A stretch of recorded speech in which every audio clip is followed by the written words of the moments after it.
Hi, Table Fam. So glad you're watching, and I hope you are well. I miss seeing you, but have a little bit of a unique and special video here for you right now. It's a little bit different than the typical videos that have been posted already, and it's actually an interview, and it's an interview of my dad.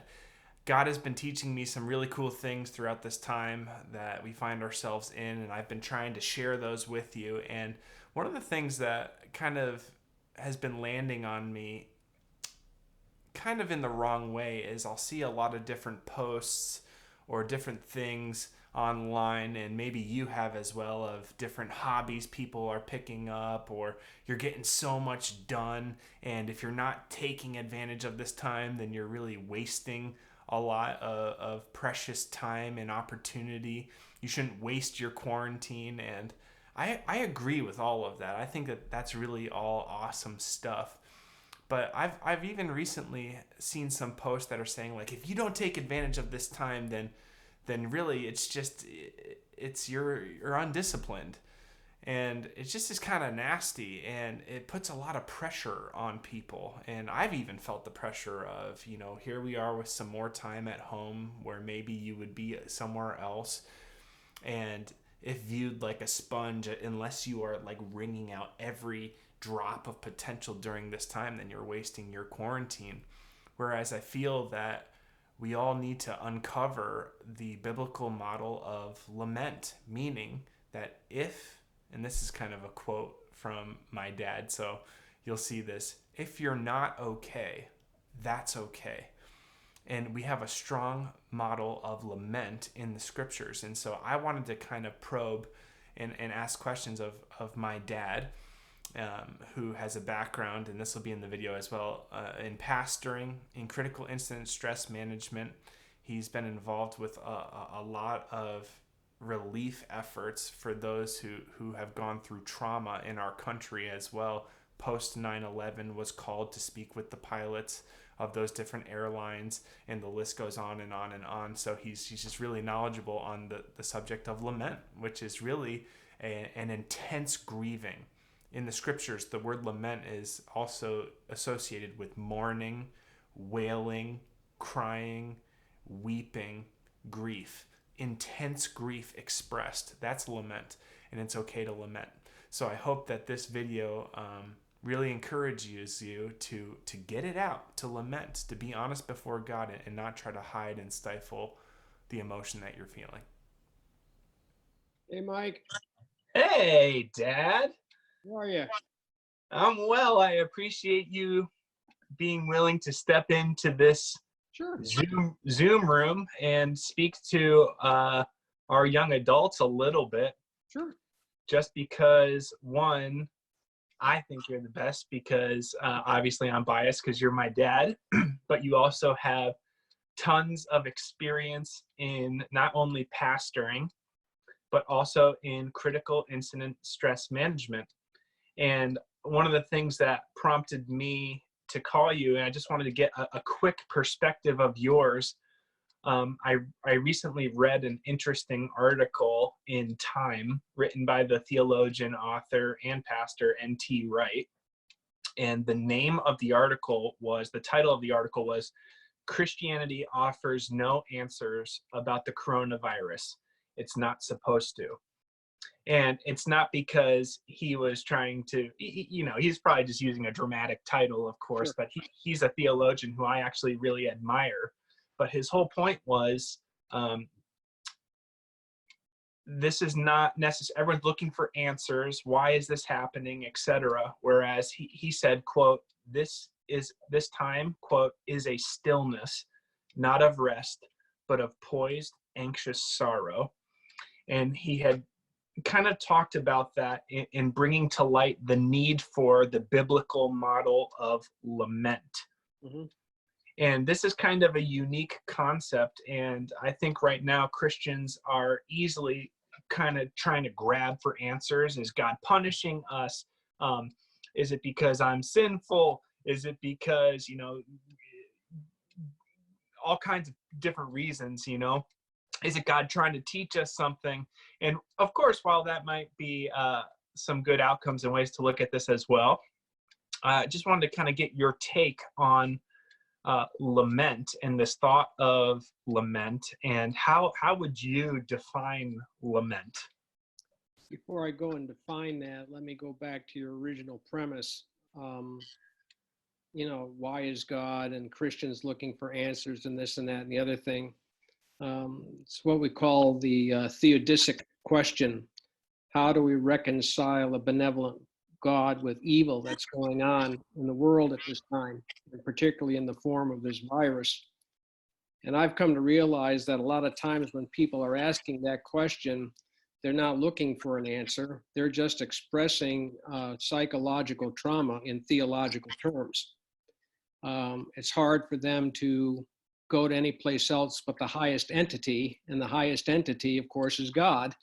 And so they ask the question, well, why God? And why does God allow? And that theodicy can take like three different parts. It can be a theodicy of power, a theodicy of personal theodicy, or a preference theodicy. What do I mean by that? Why doesn't God? Well, is it personal with him? In other words, you screwed up, so I'm going to get you. That type of thing.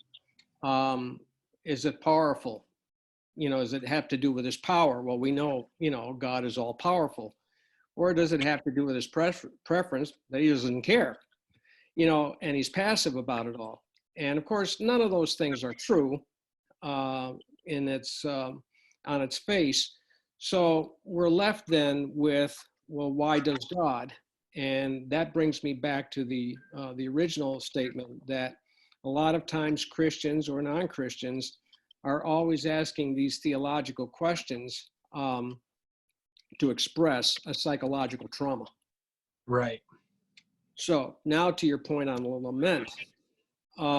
My view on the lament, well, first of all, it's very biblically supported. About 70% of the Psalms are laments.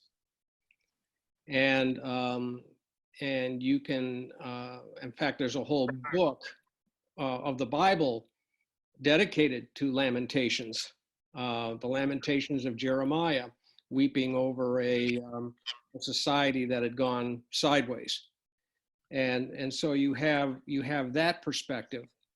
I look at lament as a, if you will, a holistic lavage or a holistic irrigation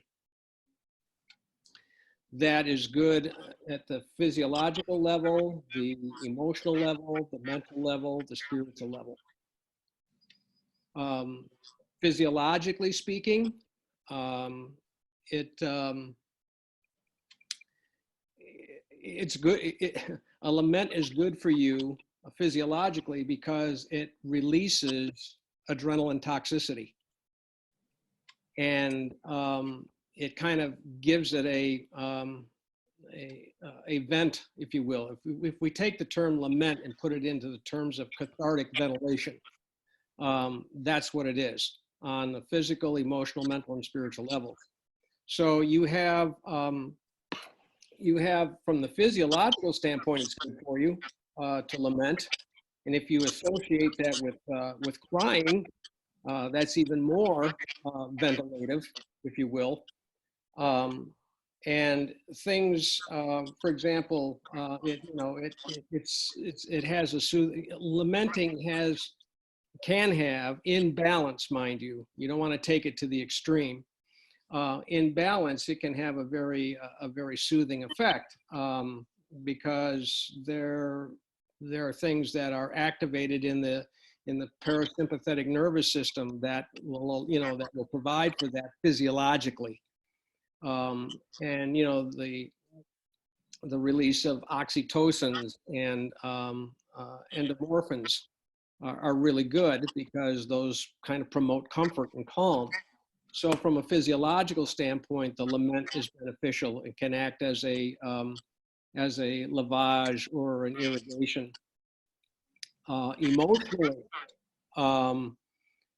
it's good for you because you know, it evokes, if you will, the release of this is how I'm feeling, and I got to get it off my chest. And so from that standpoint, it's very ventilative that way. Um, uh, and and and it's okay to do that. In crisis management, we tell people, it's okay for you not to be okay at times, and Right. Right. because we're normal people with normal reactions to an abnormal event that's going on in our world, and it's okay for us not to be okay at times. Right. Um, and so it's important. you know Tacos fall apart, but we still love them. So it's okay for you not to be okay at times, and I but think it's not okay for you to stay there. right. And I think this is an important point, because I think right now there's a lot of people, Christians and non-Christians, but of course, speaking primarily about the Christian life, sometimes you can feel like if you're overwhelmed and you feel like you want to cry, or you want to cry out to God in either anger or confusion, and just express that via lament, even, that oftentimes that can be found by other Christians feeling like, oh, you just don't have enough faith, you just need to trust God more. And I guess one of the things that I was kind of thinking about was what you've already said of, no, this is not only okay, but it's actually modeled in the scriptures. It's true. And to those people that would say, well, you don't have enough faith, or there's sin in your life, or whatever the case may be, there's two people in every church that have Nellie Popufnik and Harry Herbert Hoover Heaver. And these two There's people, a name. there's these are the two Christians who have the ministry of rebuke anointed with the gift of ignorance. And they're quick to throw the darts and this and that and the other thing.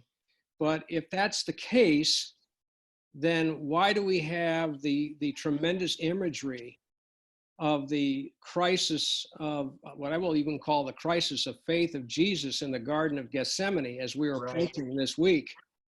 I mean, so much stress was he under that it says in the scriptures that he sweated, as it were, great drops of blood.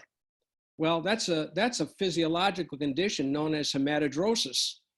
And hematidrosis is under extreme duress, the capillaries around the nerve endings can burst and bleed through the pores of your skin. Right. So, if we're to say, where are we to say, that, well, you can't feel this way, when, my goodness, our Lord and Savior even felt the crisis of faith in the garden. Right. So the fact that there's a lament, all right, is therapeutic, not only from a physiological level, but also from an emotional level. But it also is an irrigation, if you will, on the mental plane. When you write stuff down, this is why in psychological terms they talk about journaling. Sometimes it just clears your head to get all of that junk out, to write it out. Now, whether you throw it away or shred it or whatever the case may be, the fact of the matter is you got it out, and you put it down, and you got it out of there, and it's clearing for the head, if you will. So, and again, within balance, within reason.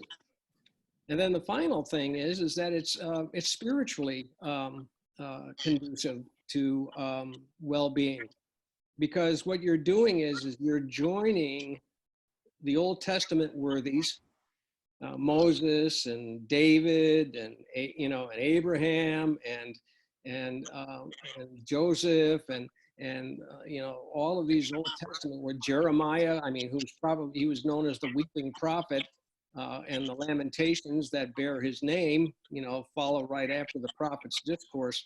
So the point I'm making is that you're in good company. Of course, there's the laments of Paul. There's the laments of Christ himself. So you're in good company when you do this. And and going back to the Psalms, I would suggest that I'm a firm believer in Psalm therapy. In as much as over 70% of the Psalms are laments, I encourage people to pray the Psalms personally. For example, Psalm 46, where it says, God is our refuge and strength and ever-present help in trouble. And therefore we will not fear though the earth give way and the mountains come crashing into the heart of the sea and so forth. What I do in a case like that is I take that Psalm and I say, Lord, I need you to be my refuge and strength and my present help in trouble. And as my world seems like it's falling away and giving away, I need you to send into my life that river whose streams make glad the city of God. Make my, let those streams of mercy never ceasing, flow through my life and help me, as it says in verse 10, help me to be still and let go and know that you are God, that you would be glorified in my life, and assure me that the Lord God Almighty is with us and the God of Jacob is our refuge. And personalize that prayer. There's no sense, in my view, there's no sense in trying to reinvent the wheel when you're under stress. Right. If those prayers worked for David, if those prayers worked for Asaph, if those prayers worked for those Psalms worked for others who had penned them, why reinvent the wheel? Pray those prayers, and God is the same yesterday, today, and forever, and that's His word. Well, then through the transitive law of equality, then His word is the same yesterday, today, and forever. Absolutely. Wow. Well, thank you for that. And I have just two more quick questions for you. What I would think maybe some people would be interested in asking you if they were able to talk to you right now. Mm-hmm. The first being, someone, if they heard what you just said and said, okay, you're saying it's okay that I'm not okay. It's okay to lament, which is to release all that's within me, the anger, the frustration, the worry, the fear, the crying, all of that. How long is it okay for me to lament? Like, how long is that okay? Because, and then the second question would be, you had said very quickly, maybe a couple of minutes ago, a Christian's not to stay there forever. So what would be an appropriate amount of time, and where should a Christian get to be in a place of health? Like, where should they arrive in that they're not supposed to stay there forever? What's the ultimate goal or point? Where should we get to? Typically, the time frame, and of course every time frame is arbitrary. Right. It depends. There are a lot of things that depend on what we will call the angle of disorganization. Whenever there's a trauma, there's like 4 stages. There's shock, storm, surge, and sequel. And in the storm phase, there's a downward trajectory, which we call the angle of disorganization. And depending on the person's makeup, depending on the intensity of the event, that angle of disorganization can either be shallower or steeper, depending on the makeup of the, of the circumstances and the prevailing circumstances. Obviously, we like to see, once they go through the valley of trial and error and all the rest of that, we want to see 3 basic outcomes. Well, we hope for 2 basic outcomes. Minimally, we want to see them adaptively function. Optimally, we want to see them improve. Where we don't want to see them do is stay stuck, though, in what I will call a pathological state of disorganization. Gotcha. And from a standpoint of post-traumatic stress, post-traumatic stress is a normal survival response. Post-traumatic stress disorder is a pathological variant of that normal survival response. And typically, we look at 30 days as being kind of a benchmark. Oh. Because usually after 30 days, if there isn't an intervention along the way in critical incident stress management, and there isn't some interventions along the way, those reactions that the person has tend to become more entrenched. Got you. Okay. So we kind of look at 30 days as a benchmark. That's why when I have quote unquote treated someone from a critical incident stress management standpoint, I use what I call a 7:30 rule of follow-up. Once I've had the conversation with them, I'll follow up with them or ask them to follow up with me in 7 days. And if everything is copacetic, well, then let's continue another 37 days or another 30 days. Gotcha. If everything is still going fairly well, or they're at least adaptively functioning or improving, well, then they're discharged. You see what I mean? However, if in fact and indeed after 30 days, they're still mired in what I will call pathological grief or pathological lament, now it's time for some kind of a mental health intervention I see. from a Okay. clinical standpoint. Now, let's say someone goes through that normal process and, you know, they're grieving, lamenting as modeled in the scriptures and Christ himself. You said they shouldn't stay stuck there. What's a good place to, and let's bring it to this place of coronavirus. Let's say someone's lamenting over the coronavirus, how it's affected life, how it's changed my normal. Mm-hmm. Where should a person maybe end up to be in a good, healthy place as from a Christian perspective? Well, they should end up, or in my view, all right, they should be at least adaptively functioning, all right, meaning that they can put one foot in front of the other and still carry on the business of the day, all right? Sure. I encourage people to be, you know, to take things microcosmically one moment at a time. We've heard people say, well, we're going to take it one day at a time. That's too much. That's even one day at a time is too much. Mm-hmm. Or I'm just trying to put one foot in front of the other. Well, that's more in line. I always encourage people to be in the place of taking care of what's in front of you at the moment. You know, let's use a quick example. Mike, what's in front of you at the moment? Literally? Yeah. Okay, Literally. well, on the table over there, I've got a bowl with my lunch in it, getting a little cold. That's behind you. What's in front of you at the moment? Your camera and talking to you. Correct. Absolutely right. That's what's in front of you at the moment. When this conversation is over, you're going to shut off the computer. That's what's in front of you at the moment. You're going to stand up. You're going to turn around and maybe move toward that bowl. That's what's in front of you at the moment. Right. You're going to go over to the door and maybe turn the doorknob. That's what's in front of you at the moment. Right. And so the place that I like to see Christians, optimally, we want to see them improve. But for the moment, all they can do is function in the moment. Well, that's what we call adaptive functioning. And I'm sorry to cut. That's the place we want. That's the place we want to be. And I love that, and I think that that's even super helpful on a very practical, feet on the ground level, which I appreciate. And let me just, for the last question, bring it to the realm of spiritual level of one's view of God. If it's a part of lament, and even proper lament, to be, you know, angry at God or doubting God or speaking truthfully at God, what would be a healthy place to land as one who's lamenting in their spirituality? I would say that the place to land is just in a very, very honest relationship with God. Yeah, I love that. I love that. Just to have a very candid, observation or relationship with God. You know, Moses, when he was leading the nation of Israel, and he had probably a 1.8 million person congregation in a building without walls, and leading them, traversing them through the wilderness, as it were. I remember at one point in the scriptures, basically what Moses was wanting was, he was advocating suicide by God.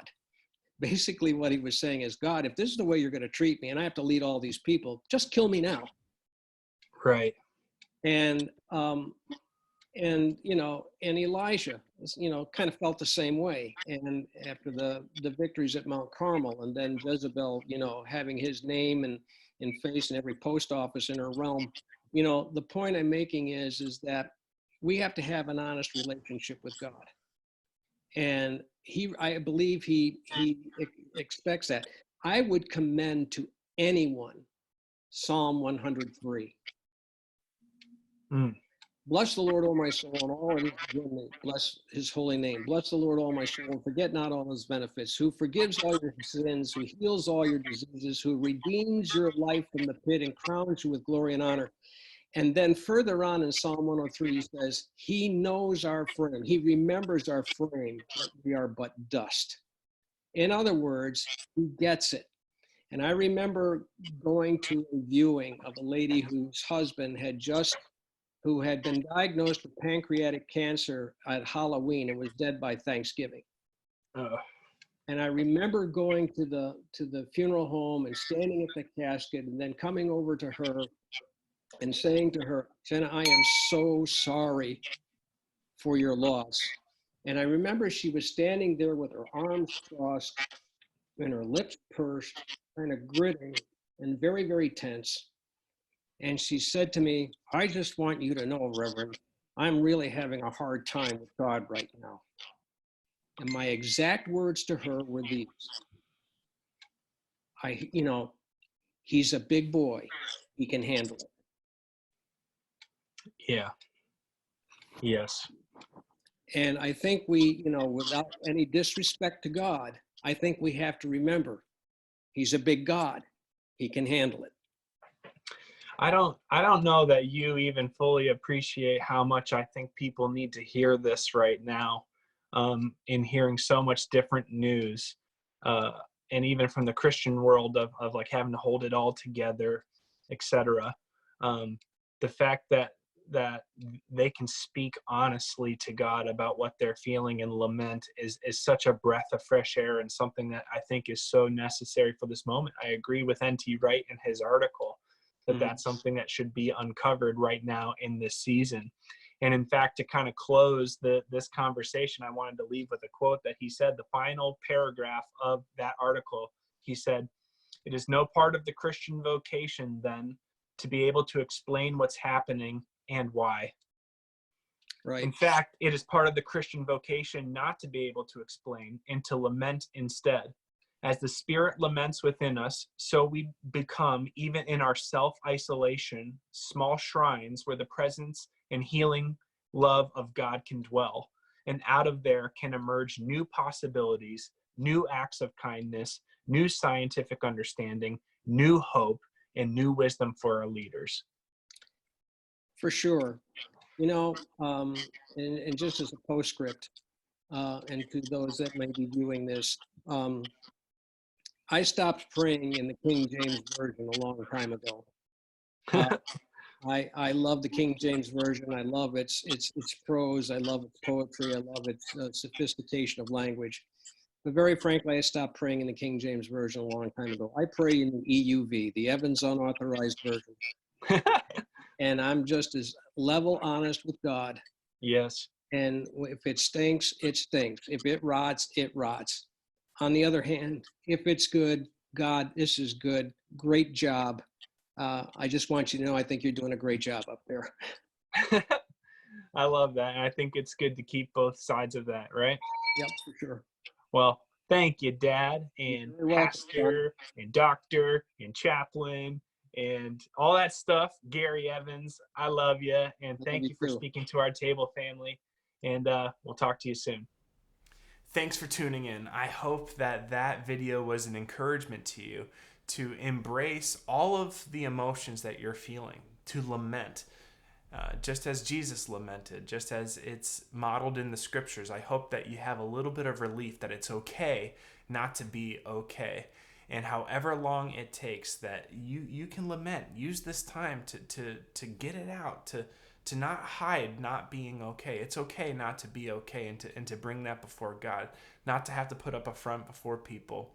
And it's a reminder for those of us who are maybe in a wave of rejoicing or productivity or in a new hobby, and we're not in that period of lament, to really care for those who are, and not to point at them and say, oh, you're just wasting your quarantine.